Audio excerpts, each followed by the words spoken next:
Here's the thing.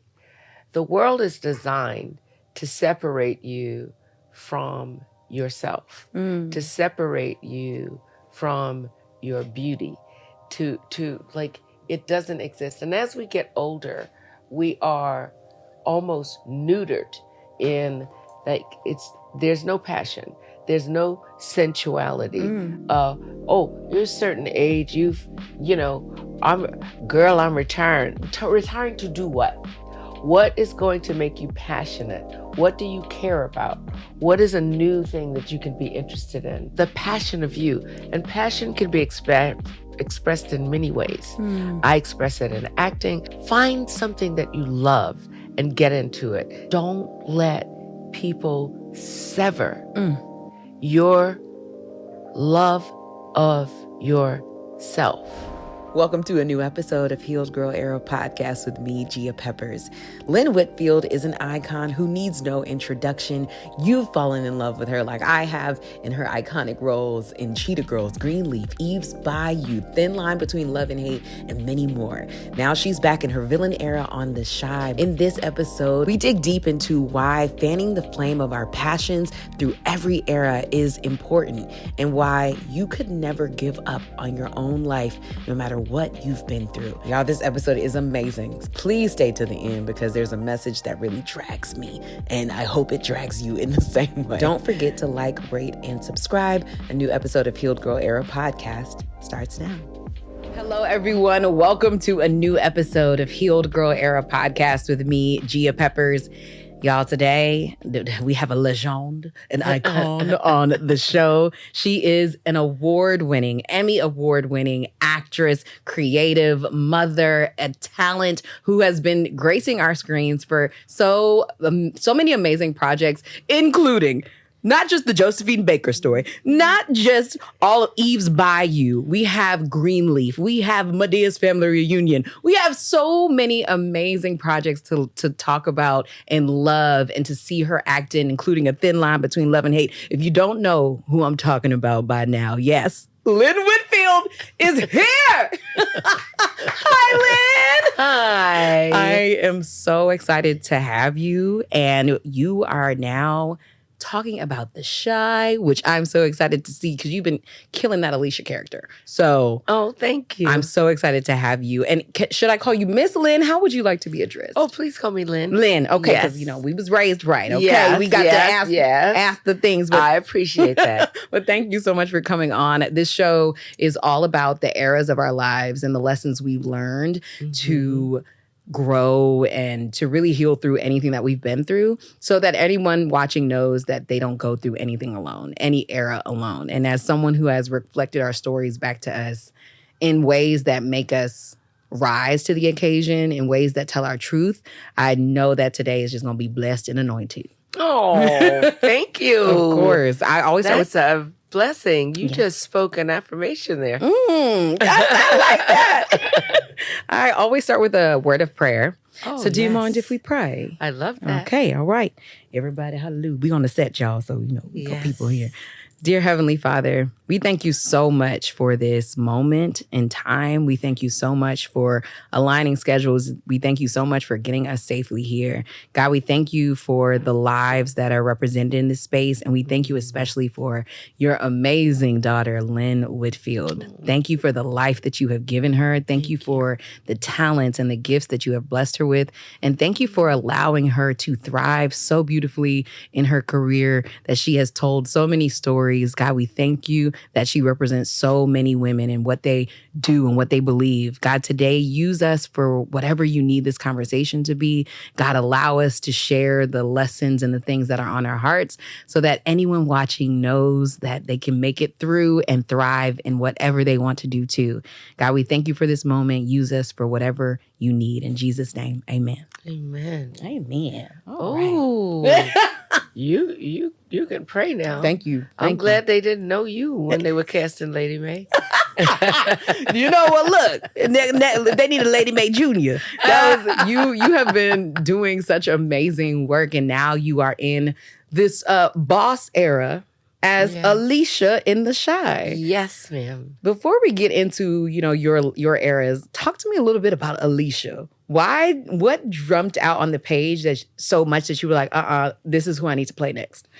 Well, it was what was on the page, and it is what wasn't on the page, because I could see how she could be filled out. So originally, I was there for 3 episodes. Wow.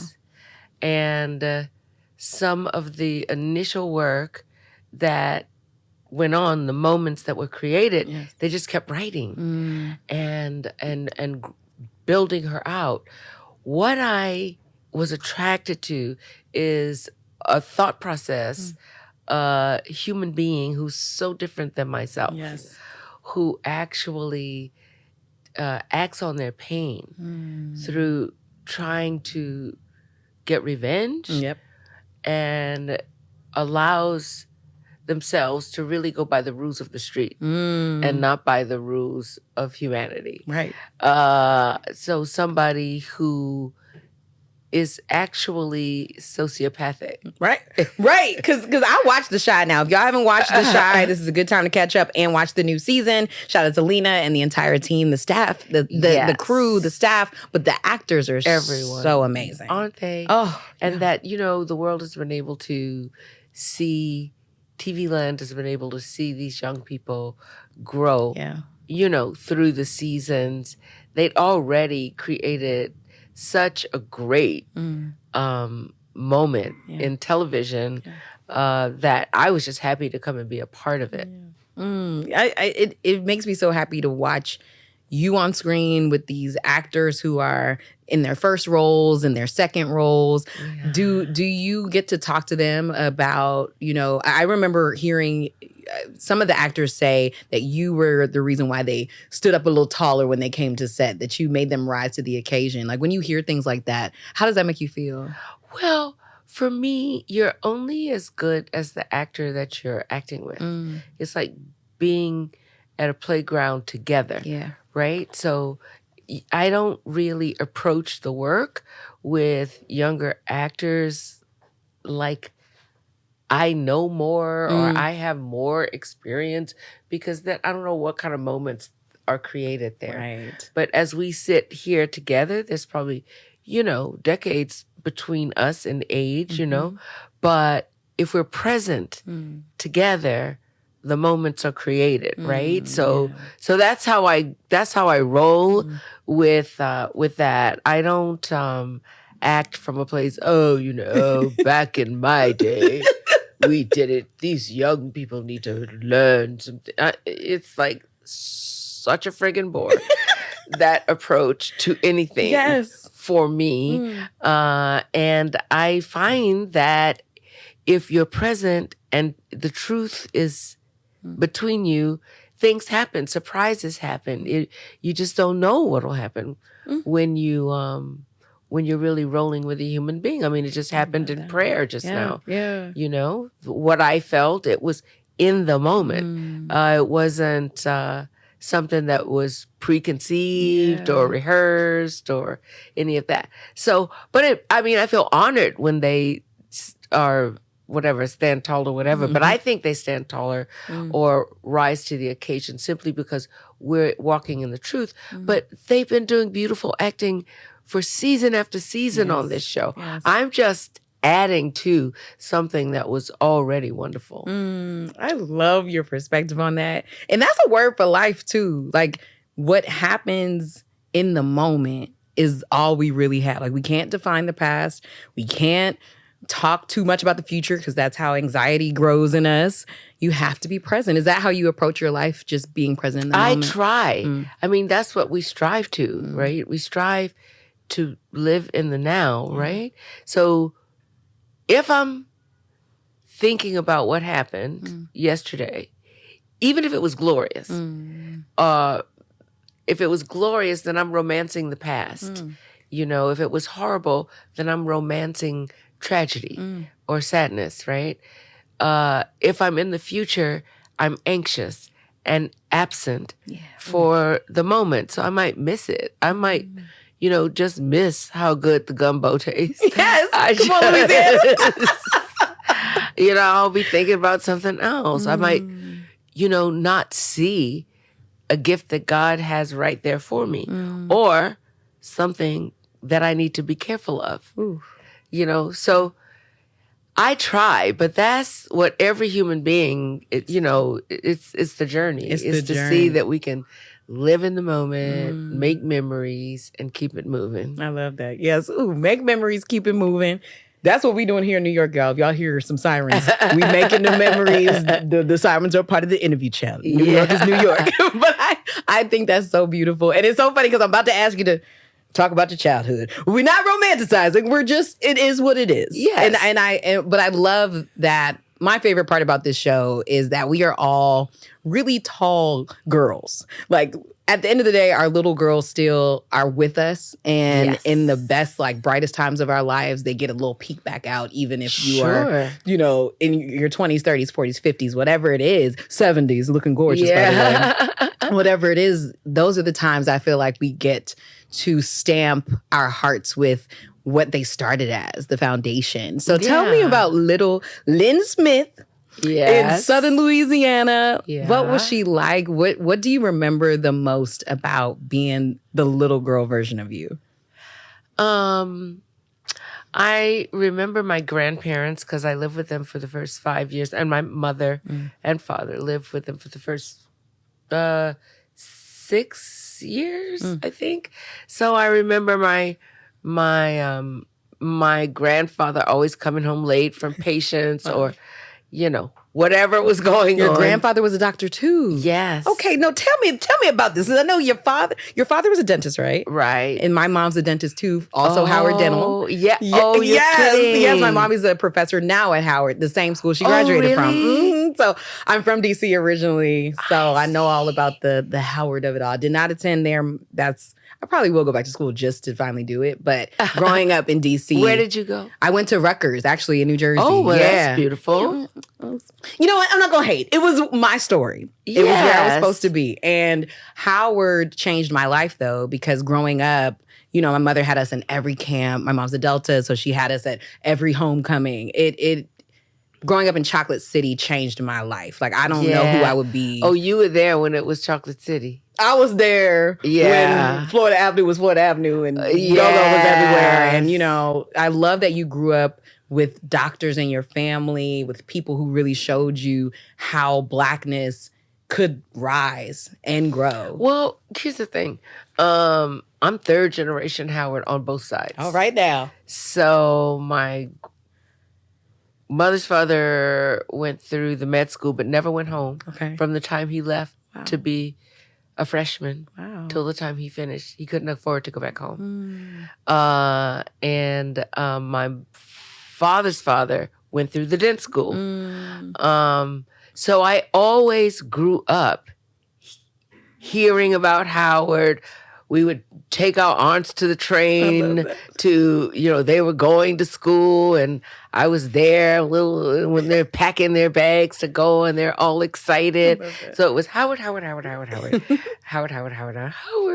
All of the culture that surrounded Howard University was just all up and through my family. Yes. And I didn't know that I was going to go there or whatever, but so I grew up with a family that, everyone worked hard, went to school. They were really nobody liked C's in my family.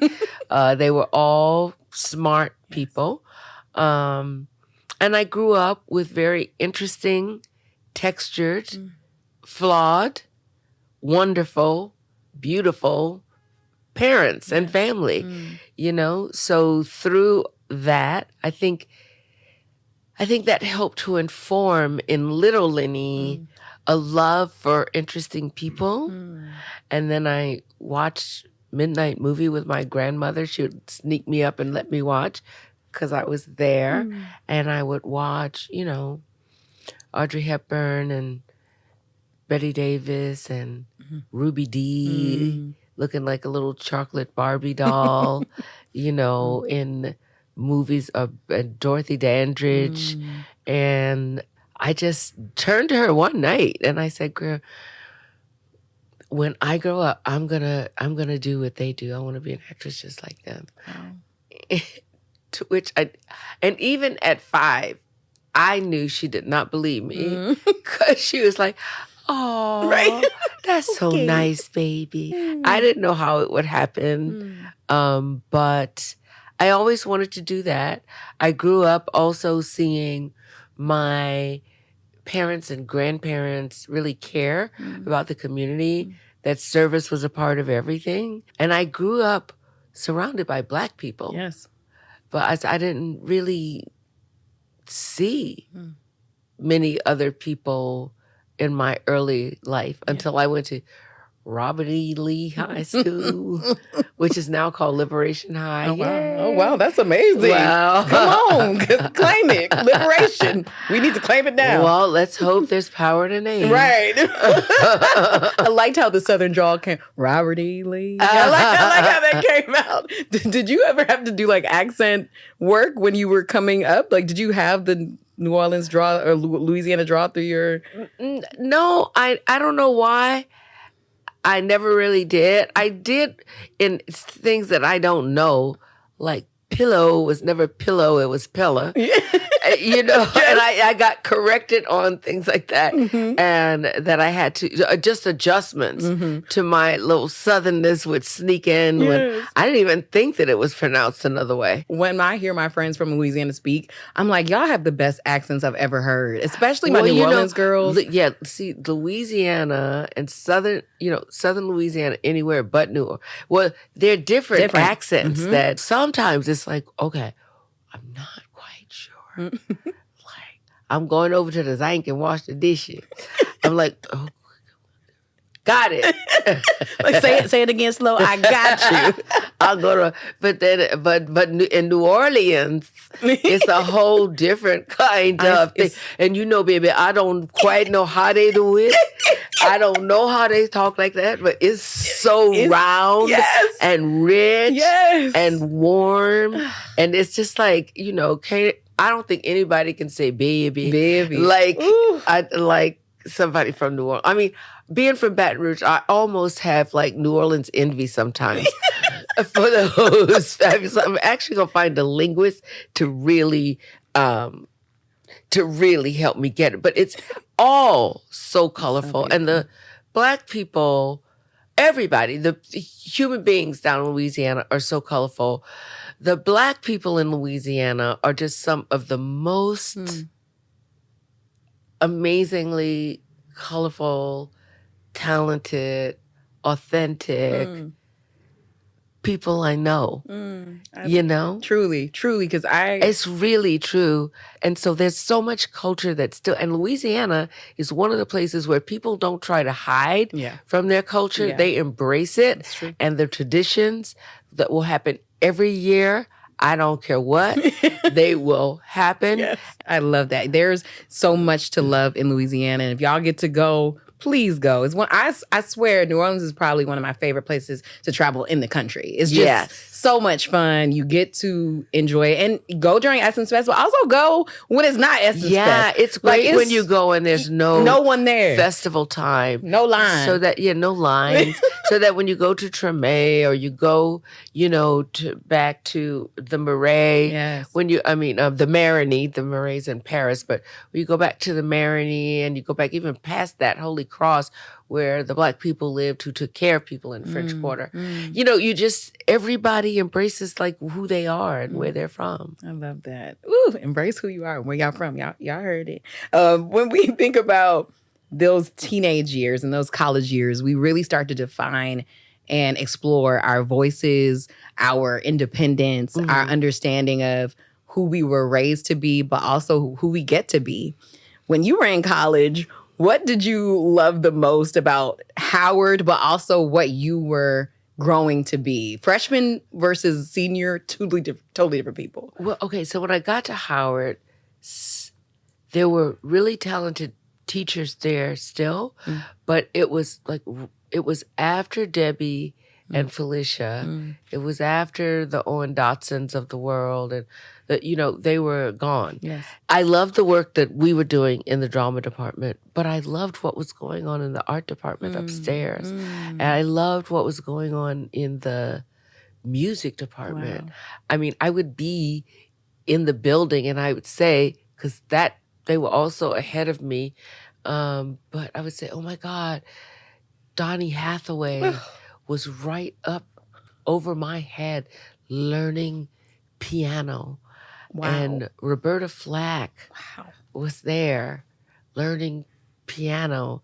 And, Owen Dotson, who was an early actor to go on to Europe and take the Howard Players. I missed that time, but there was so much going on when I was there because it was like a renaissance of art. The DC Black Repertory Company, which I was also a part of, was happening then. Experimental theater was happening then. And I went there.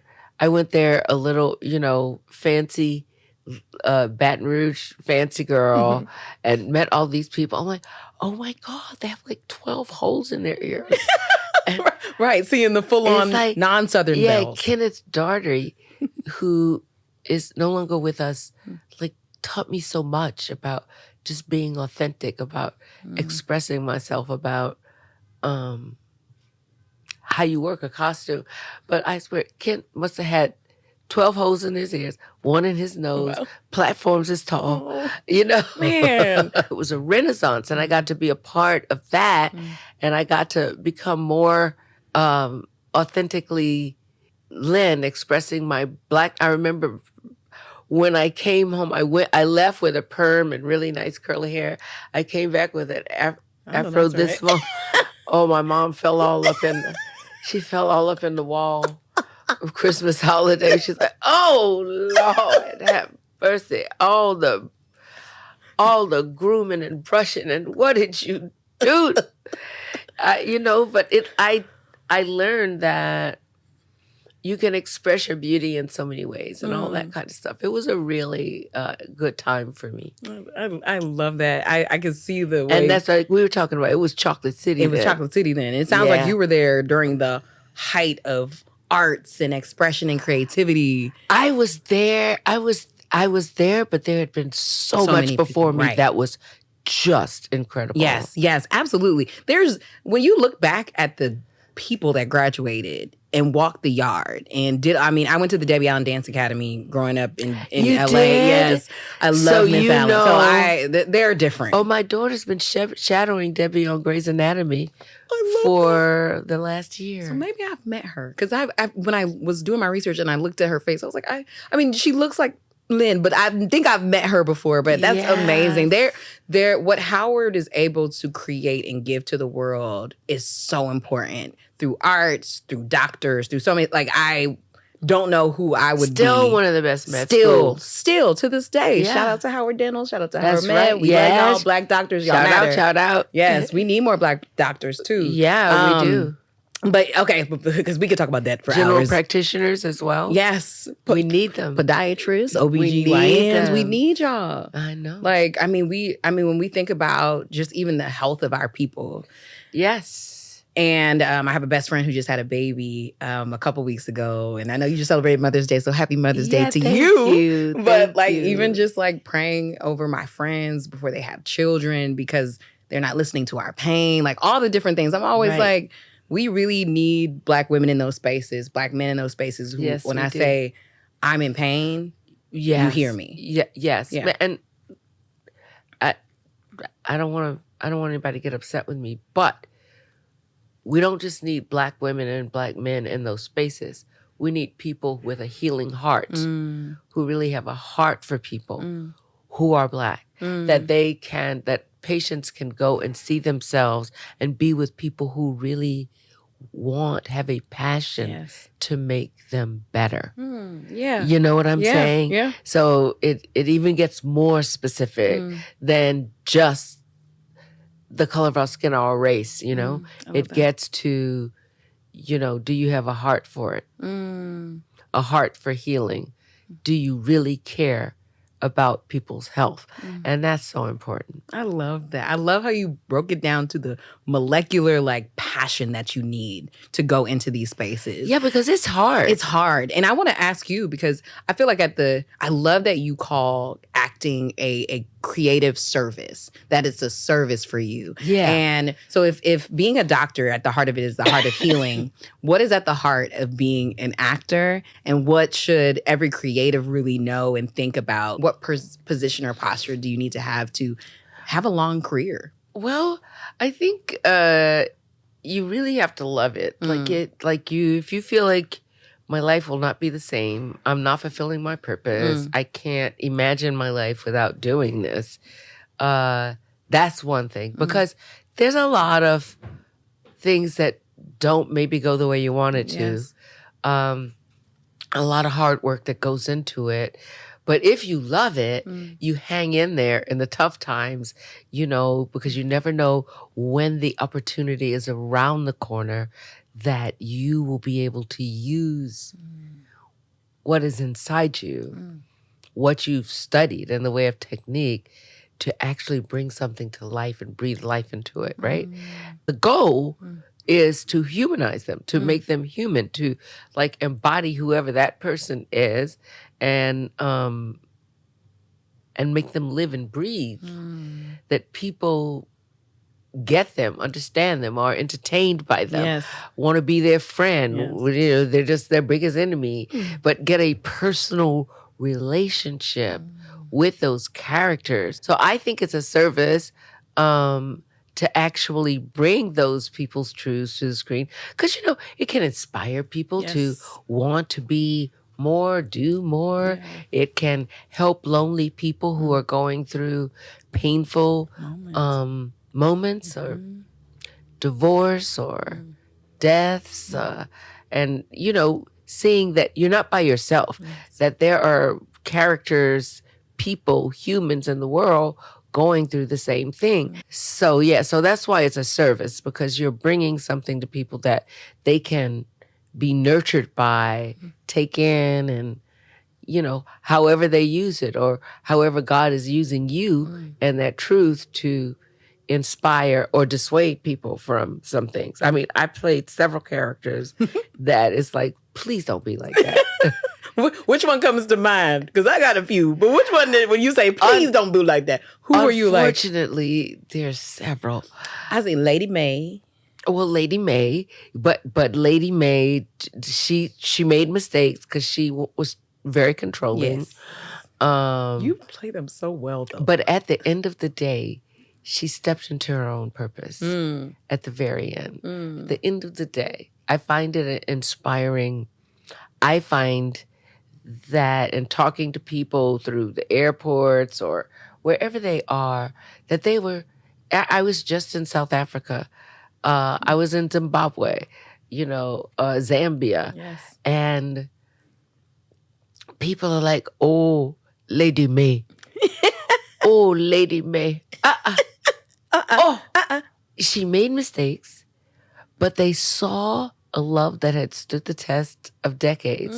Actually, it was the best marriage I've ever had in my life. It was my television marriage. I mean, we never had an argument. Yes. Y'all were different people. Y'all had things to figure out. We had things to figure out. And Keith and I are still friends. I mean, actually, we were in Cape Town. We had just come back from Cape Hope. And my daughter, who does music, is always seeking those little eccentric, little idiosyncratic spots for music. And we walked in, and the guy who kind of curates the place and owns it, the guy has the nerve to say to me, oh, I know you. You Bishop's wife. That's it's like the international. He didn't say you're Lynn Whitfield. Right, he said you are Miss. You Bishop's wife. Greenleaf. That's how they say. Greenleaf. Yes. Oh my God, Greenleaf. And so I'm like, Yeah, I'm Bishop's wife. Well, he was, Lady Mae's husband as well. Right. I'm glad that people remember you so much. Like, you play timeless characters that live with us. Like, I can remember Brandy. I can remember Lady Mae. I can remember Mama Cheetah. Like, you show up. All the cheetah women around the world. I'm a cheetah girl. There are so many. So many of us cheetah girls. I say it, and every time I talk about that, I have dined out. Yes. I mean, I have dined out. I have been just sent drinks, food. Because of the cheetah that's girls. Mama Cheetah. Oh, girl power, send her another drink.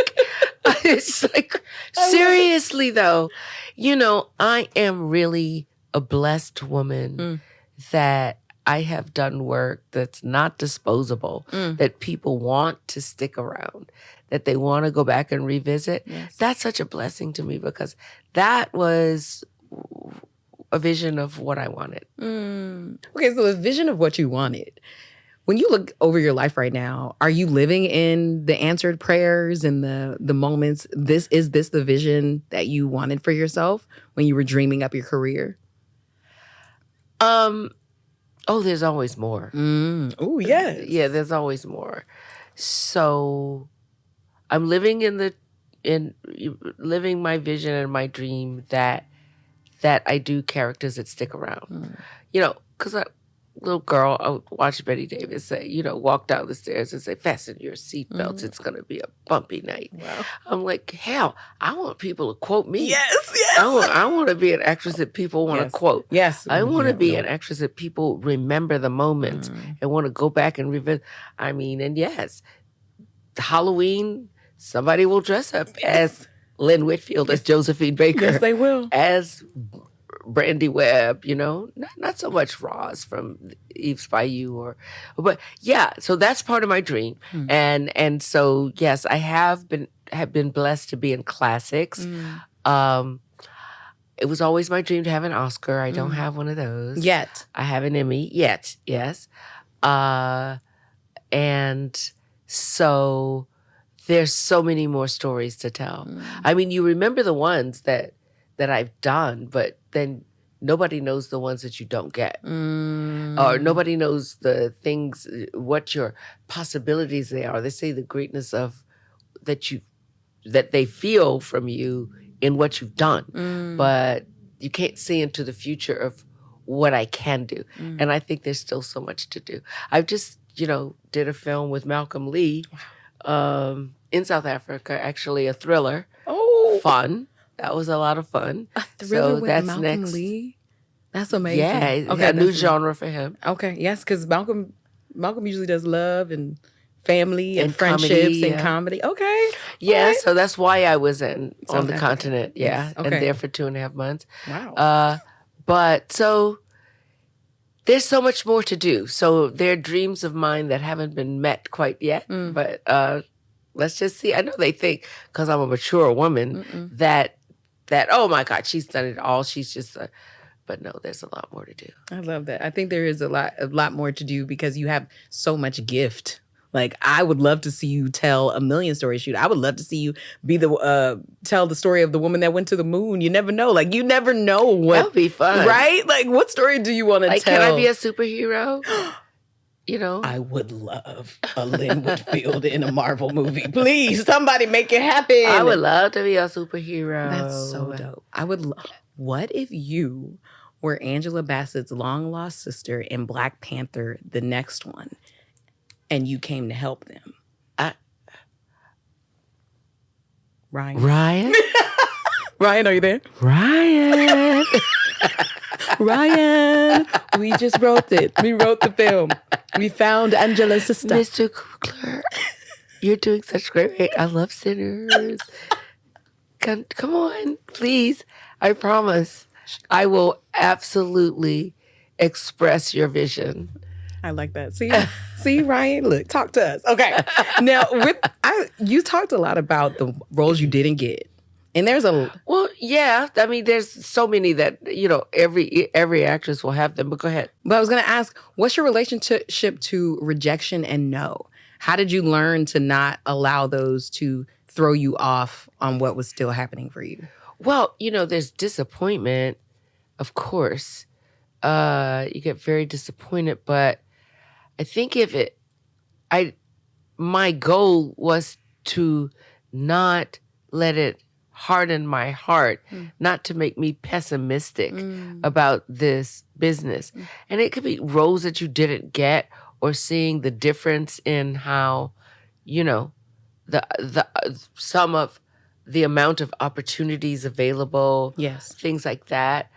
But then one has to, no matter what you're doing, because there's corporate disappointment, there's all kinds of career disappointments. But if we allow what could be a failure or a rejection to make us less attractive, to make us to do something to our spirits, our souls, our hearts, then how available will I be for the next thing?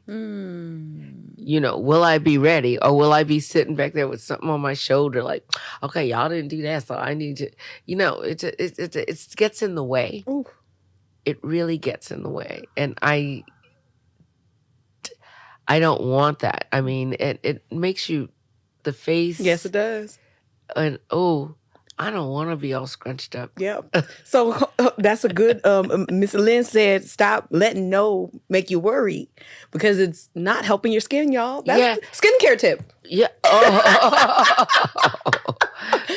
But let me just say, sometimes when it's no, it's not just man saying no. It may be God saying no. Come on. And if you push, I don't know about you, but I know when I've gotten a no, even if it's a little angel, even if it's something saying, you should not do this. You should not take this role. This is not a good thing. And then I do. You should not be with this guy. You feel some reason that this is not the right thing. And you do. It's like, oh, God, I'm so sorry. Please don't kick my ass that hard. I got it. Okay, you said no. Okay, I'm going to go with that. And I'm going to go on expectant that the blessing is around the corner. It's better because when you go against it or you rail, it doesn't do good things to your spirit. You're preaching right to me. You are preaching right to me. I need to get better with no. And my latest prayer has been, Lord, allow me to release the grip I have on wanting to get to a certain outcome in my own timeline and let it be your timeline. And that's a very hard lesson for me to learn. So I love that you're saying that, because I think it's so true. No is also a gift. Yeah. Oh, yeah. Sometimes later I've said, oh, thank you, Jesus. That would have been, I get it. I see it now. You were right. No. Okay. Yeah. I love this. Okay. Yes. And speaking of faith, because I know faith is very important to you, and you've talked a lot about your journey to understanding grace for yourself, mercy for yourself, and faith. In your life, what has been the change for you from going from faith that maybe was dead to alive? I think a lot of people have trouble activating faith. Like, we're good at having the scriptures. I could be like, the Lord is my shepherd, I shall not want. How are you doing today? I'm blessed. I'm blessed and highly favored. And then the minute you pass by, it's like, girl, did you? Like, we know how to play church. Yeah. That we've been raised to play church, especially those of us who grew up in it. But when it comes to that personal relationship and actually going somewhere that God said go, even when you don't know what's going to happen, it takes a lot of muscle building. It does. Well, I'm still learning. I still, have to talk my way, and say, wait a minute, I am about, like, yesterday was one of those days. Yesterday was one of those days where and I felt it about to make me not my better self. And I just sat and just started, like, just saying, God, okay, fine. I just turning this all over to you. Everything's going to be fine. Because it doesn't. When in the walks of faith and keeping it moving forward, there are triggers. They could be really small. That's how dark forces work. You know, just a tiny trigger that throws you off your game, that gets you in the spiral to a place. It doesn't have to be big. Yeah. It's so easy to spiral you. But then that's when one has to start affirming what they know to be the truth to themselves, as opposed to listening to the little gnawing voices that make you go the other direction. You know? What's your affirmations? What are those truths? Even what did you start to say to yourself to get you back away from the spiral? That, you know, I am where I'm supposed to be, that I don't have to do it all, that God has my back, that I am who I am in that, and I will not allow anything to steal away my joy, to make me so annoyed. I have all these things to do today. I'm going to be talking to Sherry today. I'm going to come with to Gia Pepper today. We're going to and good will come from it. That's right. And I'm not going to allow myself to go down that rabbit hole because it never ends. Wait a minute. The testing, it never ends. Wow. Do you know anybody who's like a finished project? No. Do you know anybody? I don't know anybody. So it's constant. Can you fill your car up once and then it just keeps running forever? Nope. Never change the oil and it's okay? It's constant. Be ready for the test because they're going to come. We have to up it. We have to, the overhaul, upkeep. And our spirits need to be kept together, well-oiled and moving. It's a muscle that it just doesn't happen because you've learned how to do it. You have to keep doing it. Ooh, I love this. Okay, we're about to wrap in a couple minutes. And the more you gain, come on, and the closer you get, I think the more the test will come. Because it's like, let's just see if she's really who she said she was. Or if it really, so it never stops. And we get off our game when we start to think, oh, I've done it. I am now a spiritually evolved person. I will not have, I'm good. I'm good. I don't need anything. Hey. I learned it all. Perfect. I'm perfect. How are you? Blessed.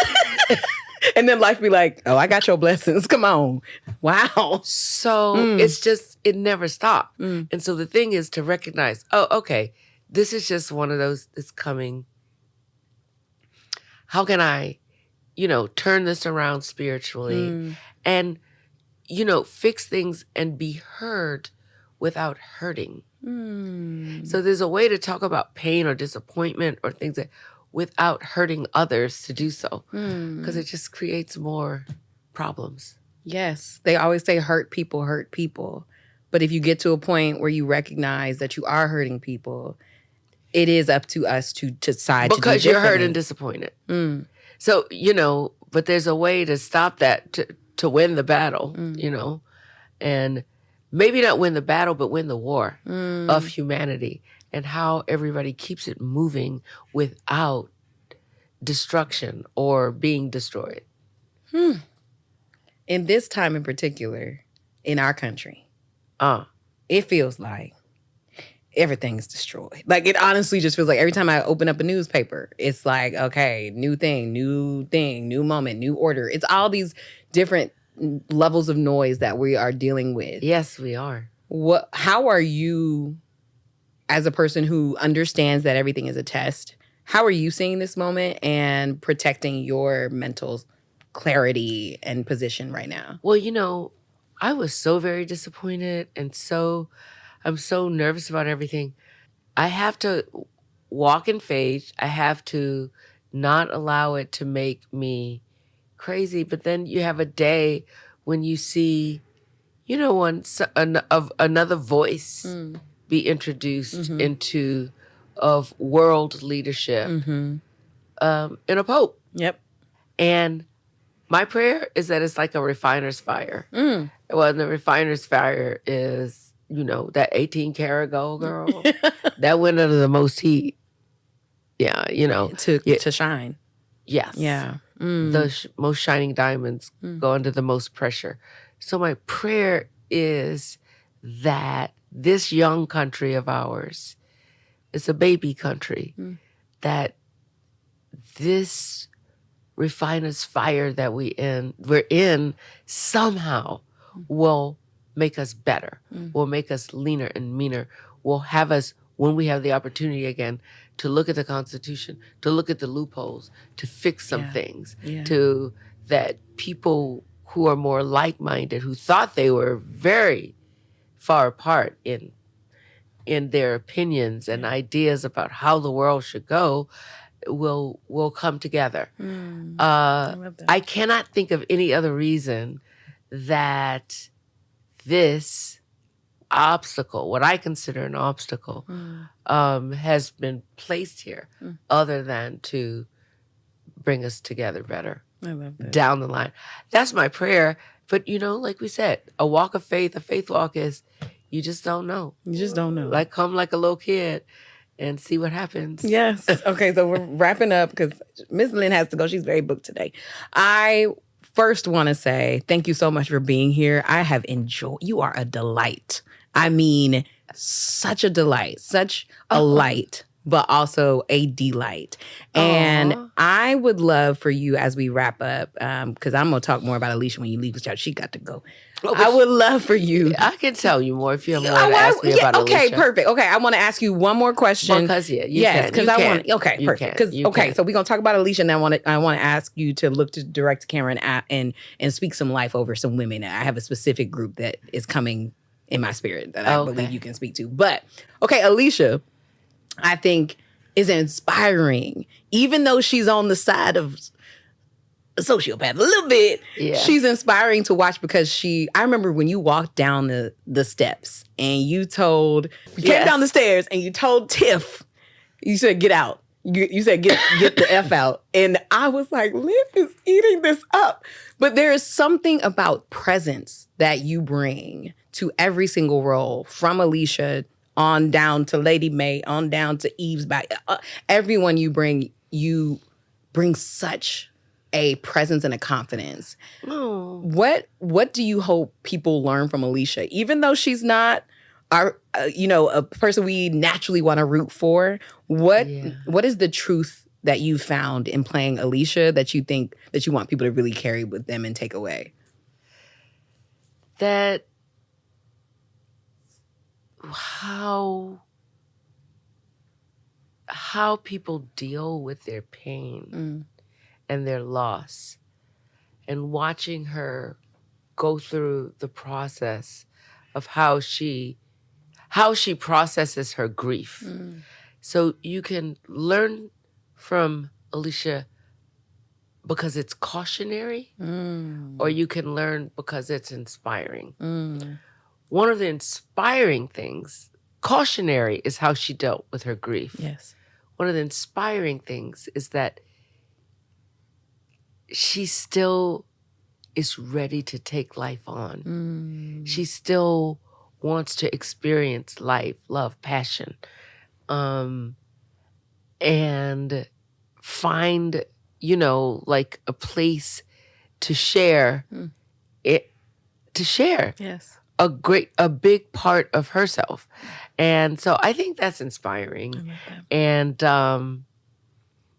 And so there's parts of her that are inspiring that way, because she's not giving up on life. But cautionary, how you deal with grief and what you allow it to do to your spirit. Very, very much like what we were talking about before. Yes. How we deal with loss and rejection.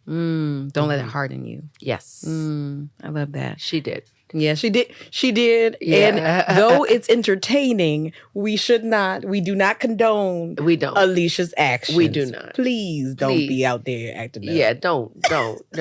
Anything that makes you want to take up a gun, if they're not just like right in your house, in your bedroom in that moment, just try another approach. Therapy. I think that's better. Therapy, prayer. Amen. I hope I'm not. This is all sweater. I just want the audience to. But to look ridiculous, honey. Don't It's ever. all sweater. Yes. Okay. I just want you to know. So don't read me. Okay.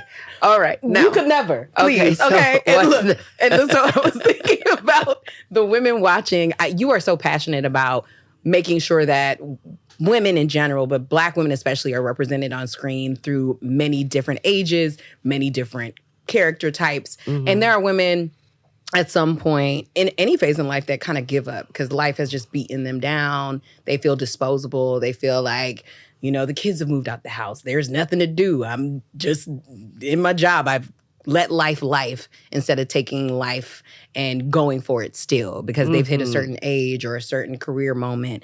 And you thrive. Miss Lynn, every time I see you walk into a room, I remember I did a Greenleaf press conference when y'all first opened it. Oprah was there. It was in New York, not far from here. And you walked into that room and I said, wow, that's a queen. And just watching you has always been so inspiring to me. So if you could talk directly to the camera and start with Hey Healed Girl and talk to the women who may feel like they've given up on life, on how they can get to thrive again and why they should never give up. Oh. Can you tell them a little bit? Well, I can only speak. And I think this is your camera right here. Right here. Yep. I can only speak from my heart, how I've approached life. Here's the thing. The world is designed to separate you from yourself, to separate you from your beauty, to it doesn't exist. And as we get older, we are almost neutered in there's no passion. There's no sensuality. You're a certain age. I'm retiring. Retiring to do what? What is going to make you passionate? What do you care about? What is a new thing that you can be interested in? Is it travel? That I can't afford it.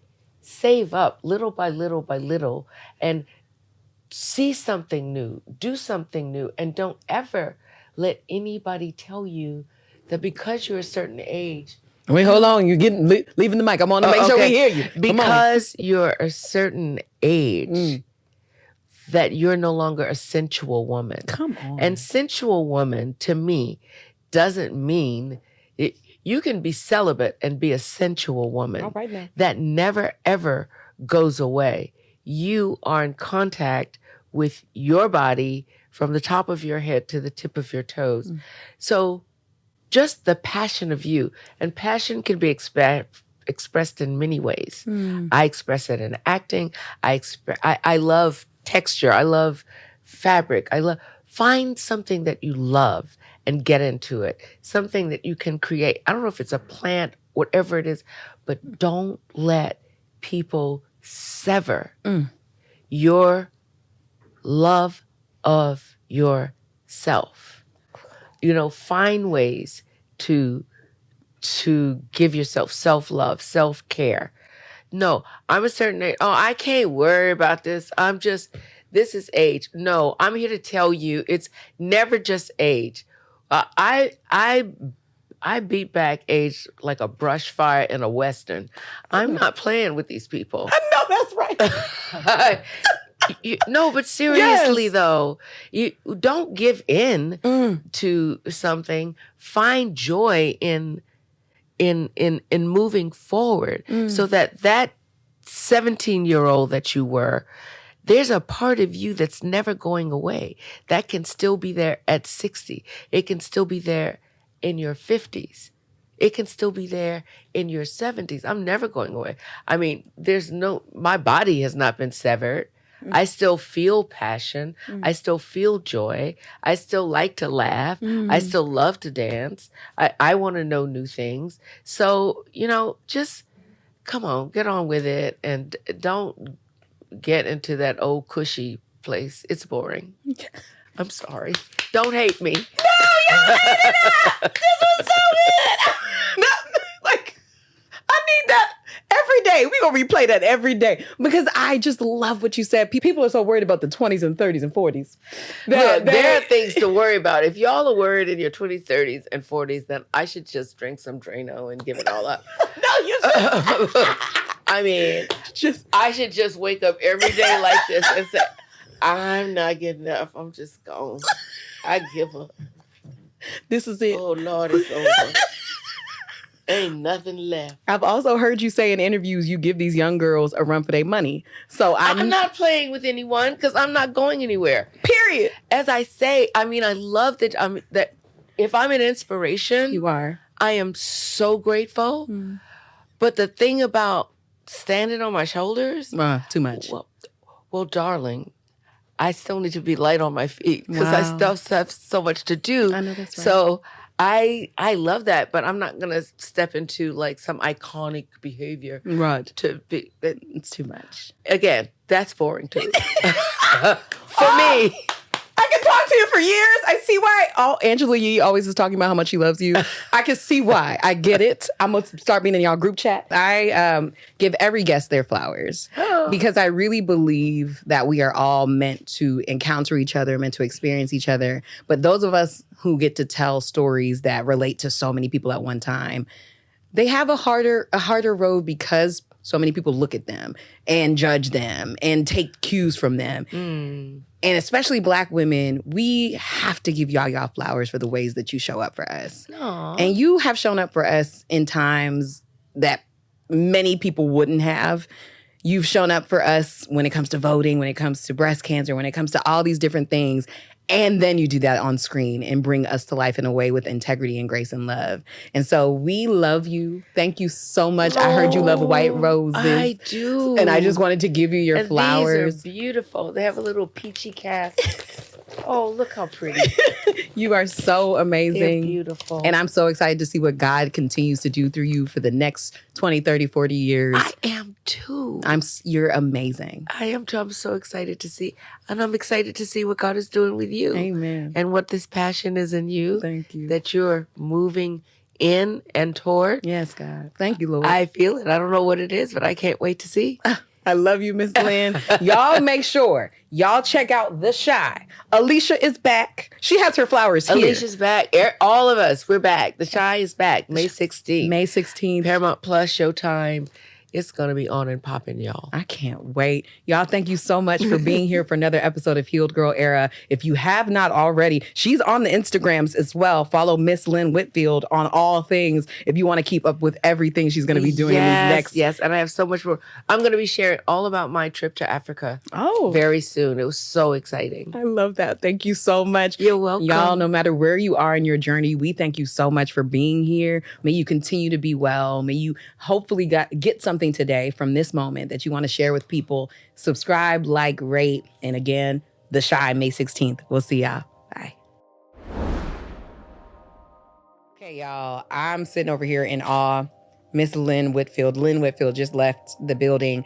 But I think my favorite thing about that interview was watching how she is so passionate about making sure that no matter what era we are showing up for our lives. I think so many times, especially me in my own journey, I have tapped out when things got too hard, when no's got too loud, when I focused on the no's more than the yeses, which is something that I actively have to make sure I'm not doing. It's amazing to watch people who have an understanding of the journey and the divine timing that happens on our journeys. So no matter what era you're in, whether you are in your 20s, 30s, 40s, whatever, whether you're in your 50s, your 60s, your 70s, whether you've experienced a major life change and you are figuring out what your new chapter looks like.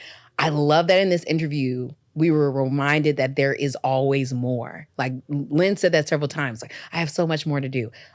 We have so much more life to live. And the more that we stay curious about the things that make us triggered or bring us pain, or how we handle rejection, or how we handle moments of sadness and despair, because life is gonna life and feelings are valid.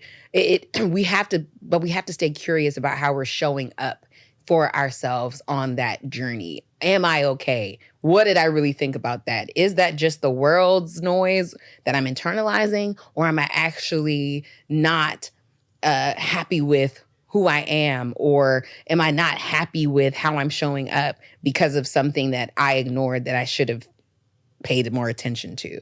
I just hope that we are able to continue showing up for our journeys. And I know for me personally, that word about no is helpful for me, because no has just sidetracked me way too many times. I've given no way more power than it deserves, especially when God has already given me a yes from the time that I was born to this very day. And so I hope that we walk in more. We walk in yes. We walk in new chapters. We walk in the brilliance that we are just because we have breath and life and still getting to the purpose of why we're here. And so good luck on y'all's more. There is more. There is always more. Even in noise, division, chaos, there is more for me. There is more for you. And I hope that we get to experience that more presently as well. So thank you to Lynn Whitfield. Thank you to Paramount. And thank you to the teams who made this happen. Thank you, Lauren, my sister. And y'all make sure y'all tune into the Shy on May 16th to see Lynn Whitfield. She gonna turn it up, okay? She gonna bring us all the things that we need with these characters. I love it. Make sure you guys check out The Shy, May 16th, and be sure to like, subscribe, follow, share, rate. If something in this interview is making you inspired or making you think twice, or is it something that someone else needs to hear that you know and love, send it to them, because you never know. It might be a key to their breakthrough or a key to them figuring out a moment in their life that they would like to re-engage with. You can't redo, but maybe you can re-engage and figure out how you can respond differently. So anyway, I could talk forever, child. That interview was everything, but thank you. I'm so thankful that you tuned in. And again, no matter where you are on your healing journey, I just pray that you know that you are capable of more, that life is still bringing you more, and that you deserve more, all the good more that is coming for you. I'm Gia. I'll see y'all next time.